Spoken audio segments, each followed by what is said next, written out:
Right, this show is about the concept of slow time. What it means and why it's such a struggle. And I'm going to talk about what I plan to do about it. And there was a day last week where I looked in my calendar and it was listed as being free, meaning that it wasn't cluttered with a number of assignments or tasks. So I thought, great, I can actually get some things done for myself. But time is like a rubber band. If it's not long enough, we stretch it to cover everything it needs to cover. And for those of you who have been too ambitious with those rubber bands and what you've been trying to cover, you'll know exactly what I'm talking about, because what happens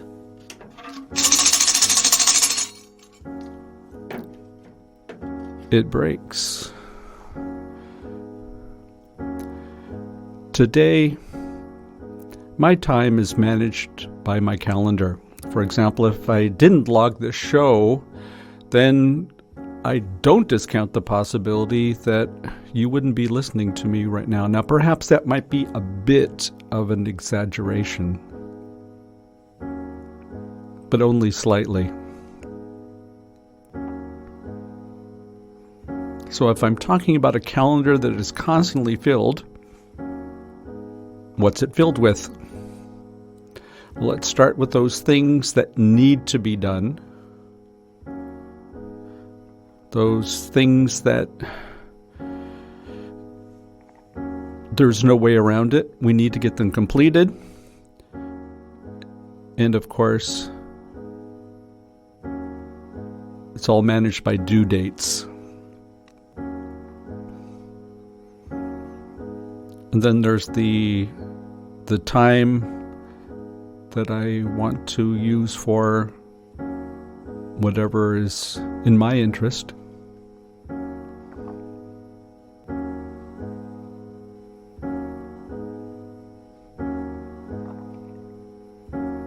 But obviously, that's one it's difficult to get to, because it seems as if there are a number of requests that come my way. And as soon as I turn around, that calendar is full once again. So let me go ahead and talk about that day, the day where the calendar was free. As you can well imagine, it didn't stay that way. Inevitably, there were things that I needed to get done, and there are always too many, and it was not possible to get them all done in the time that I had allocated for it. And so that empty day looked very enticing.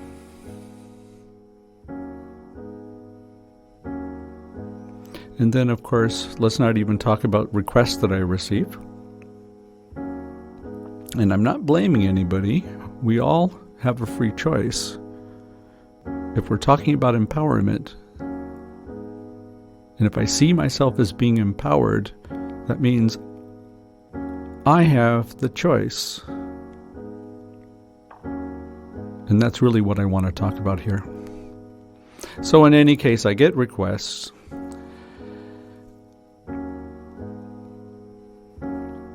And I look for any spot that's free. Well, we go back to that one day where basically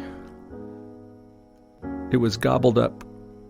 I turned around and that day is as jam-packed as all the others. And unfortunately, none of those activities included what I would have liked to have done. Recently, I had somebody visit me, and We were trying to work out some time where we can work together. She was actually in my office, and she looked at my calendar and promptly said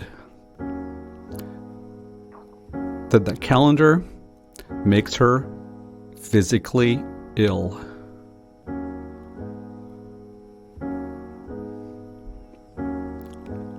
I'd like to tell you a story of something that took place a long time ago when I was in the final throes of university. I was working 3 jobs, including my studies, and it was enough to get through the day.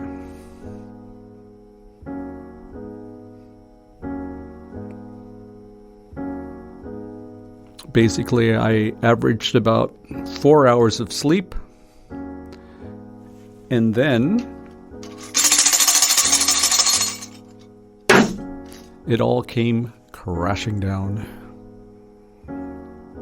Perhaps that might be a bit of an exaggeration because it was kind of planned. These jobs were temporary, and of course,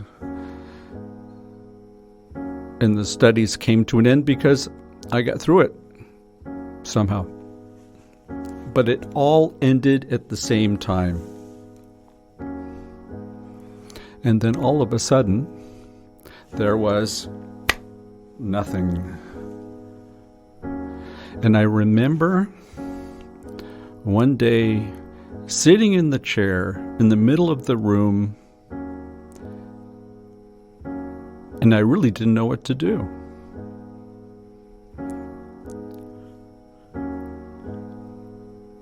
The problem was I wasn't used to thinking anymore. I was just used to doing. So I pose a question to all of you. Is that nature? Is that the way I am? Or nurture? Does the situation lead me to this? And of course, there's never a clear answer. And I suspect it's probably a mixture of both.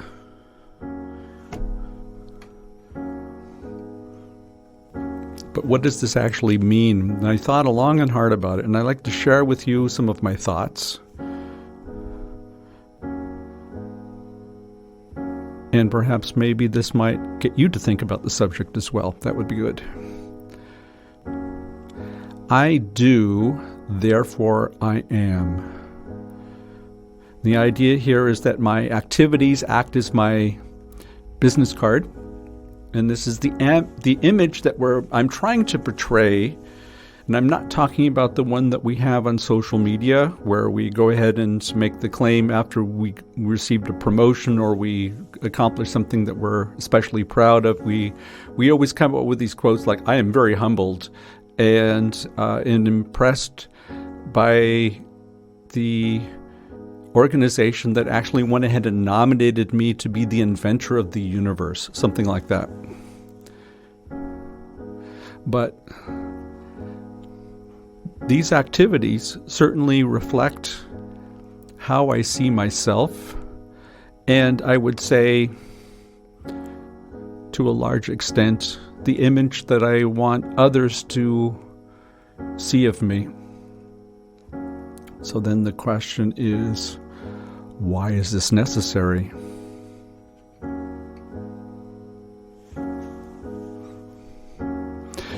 There was a number of years ago, I was working for a company, had a job where this organization was going through this tremendous reorganization.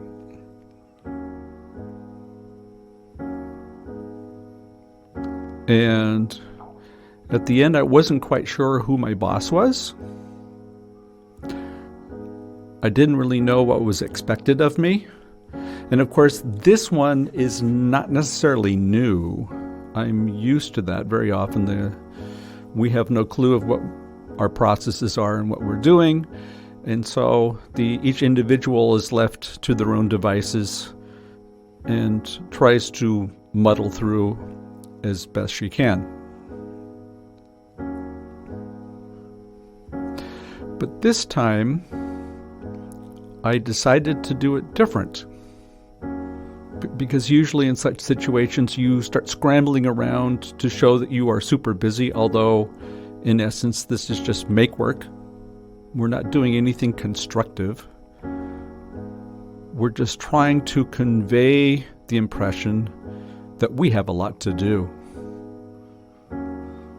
So for once, I decided not to play that game. So I don't have a boss. That's fine.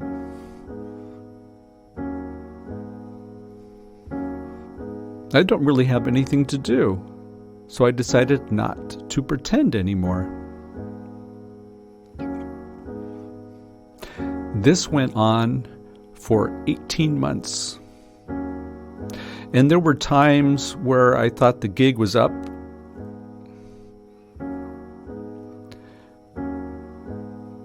But the most interesting part about that whole endeavor was that those people in management who were so busy with the reorganization, they were happy that I wasn't pestering them for something to do. They were quite all right that I was able to keep myself occupied. But what was interesting was how that all transpired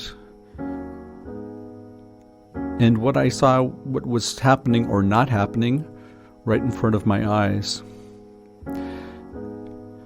At the end,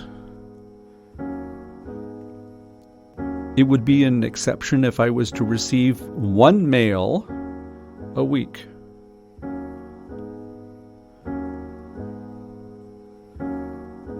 I received no invites to conference calls. We didn't have Zoom calls back then. And of course, nobody ever called because I allowed myself to become invisible.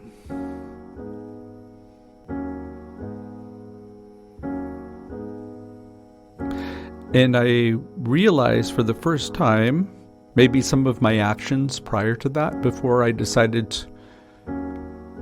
to free myself of coming up with activities that brought no value to anyone, especially me. And that the real fear that we have is becoming invisible. And for me, going back to what I was talking about earlier, this idea of things that you have to do, and of course we have our deadlines, things that others expect of us, and then that third group, those things that you want to do. Well, I decided to free myself, and with that, I concentrated solely on those things that I wanted to do. And I realized by just letting go what that dependency actually was.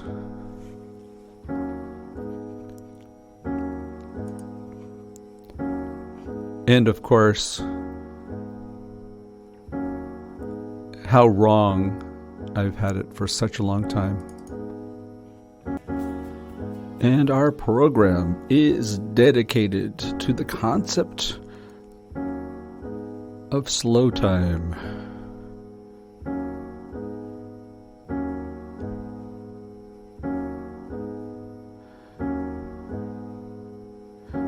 And let me tell you another story. It's a Monday morning and I wake up angry because I just spent yet another weekend playing catch up. And it wouldn't be so bad if I felt that I really caught up.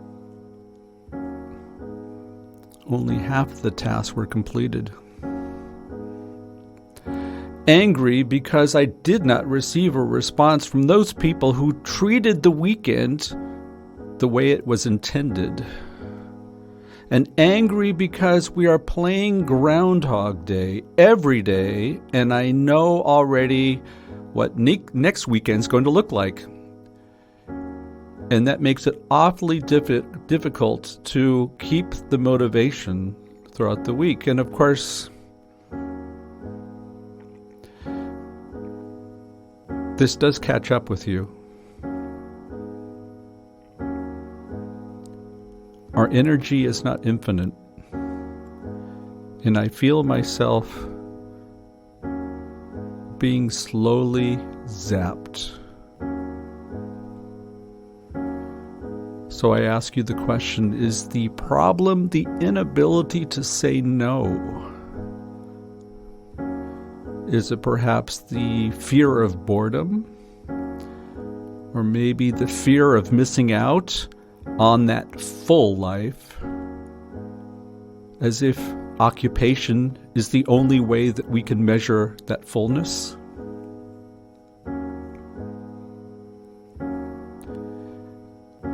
In the United States, they have this funny idea that the person who calls a meeting owns your time. And I'll tell you why I've come to this conclusion that they feel that they own your time. Because very often, if the meeting is finished early, they will come back and make a comment such as, "Let me give you 10 minutes back of your day." And I'm thinking, okay, so that meant that they believed that they owned the 60 minutes, 90 minutes, 120 minutes, 180 minutes, whatever it may be, half a day. And if indeed the proceeds end early, that they're actually giving us something back. And there's something clearly perverted with this idea that somebody else owns our time. And I think this has a lot to do with some of these issues that I've mentioned so far.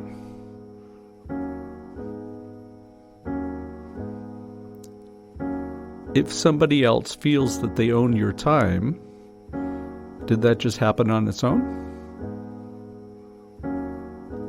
Is there some sort of deal that you've made with this individual?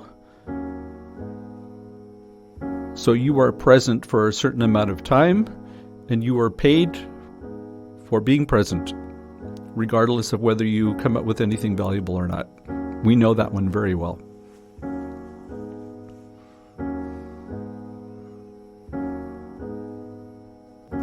What about those games that we play as individuals, where we feel that we have carte blanche to take people's time whenever we want? And of course, this one has gotten infinitely worse over the years because it's so easy to take other people's time.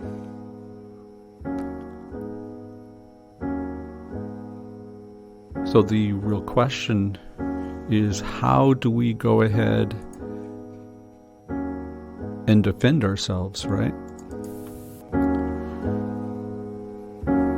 So did the pandemic make this time efficiency fixation that we have, did it make it even worse?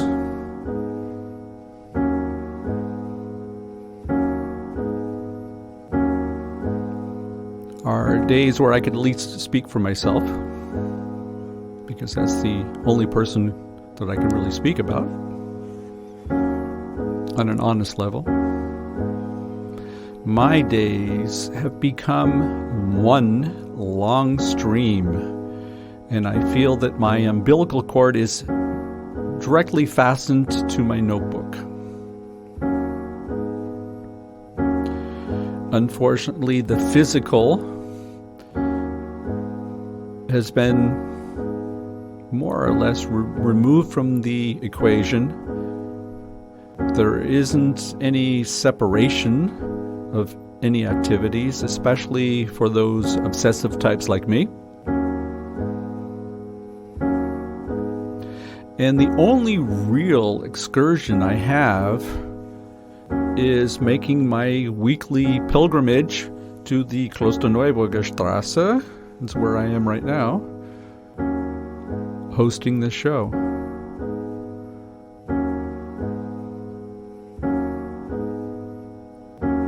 So if that depiction sounds familiar to you, then we have some troubles in store, because we have this efficiency fixation,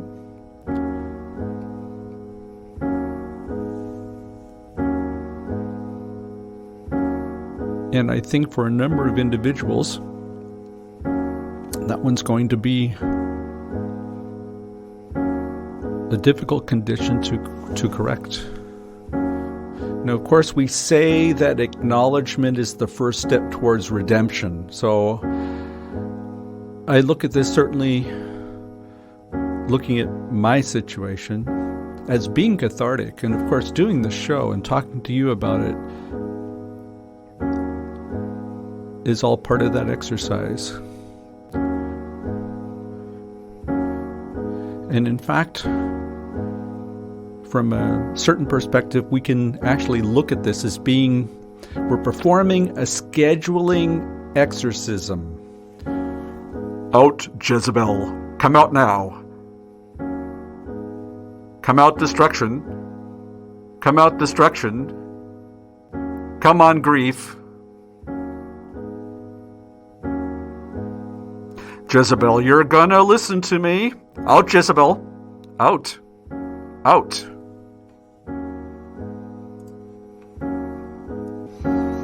All right, folks. I am getting ready to make the slow time jump.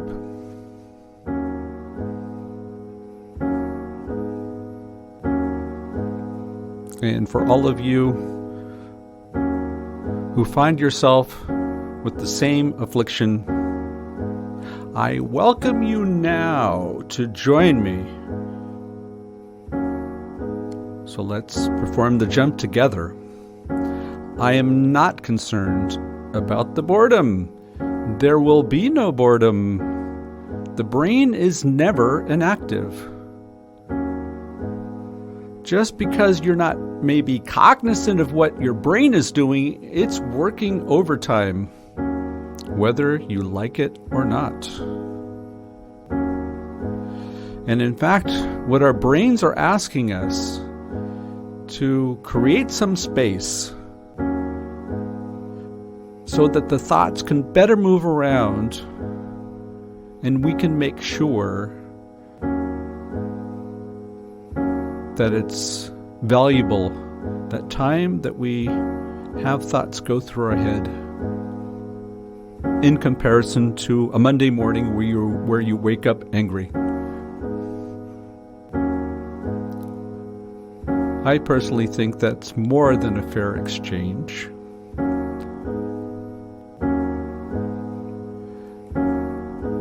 And what I welcome all of you to do, together with me right now, we are going to perform an exorcism against efficiency.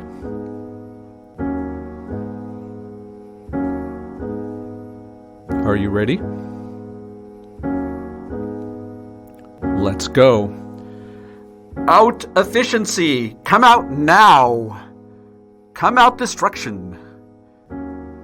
Come out, destruction! Come on, grief!